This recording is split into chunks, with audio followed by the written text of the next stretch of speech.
How you feeling? You may go ahead. My name is Marcia Fraser, mother of Mario Deane, and we are at Westmoreland Circuit Court today, March 3. And honestly, I look forward to this day with a lot of hesitancy, nervousness, and a whole lot of things, because I don't know what's going on. I'm wondering if it's going to be like Montego Bay. But today I am here and I feel a little more relief after 10 and a half years, a little more relief that somewhere I see just I saw more jurors than we really need.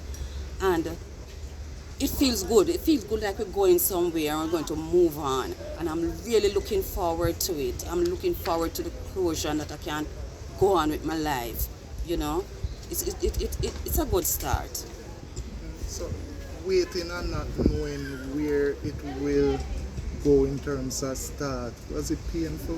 Very, very painful. Each time at court is just stirring up, stirring up. It's like if you have a sore foot and like you hurt it up, that's how it feels. It just stir up more and more and more, bring you back to the day, and you're reviewing and all of that. It was very painful, but I'm looking forward to put that behind. Thank you.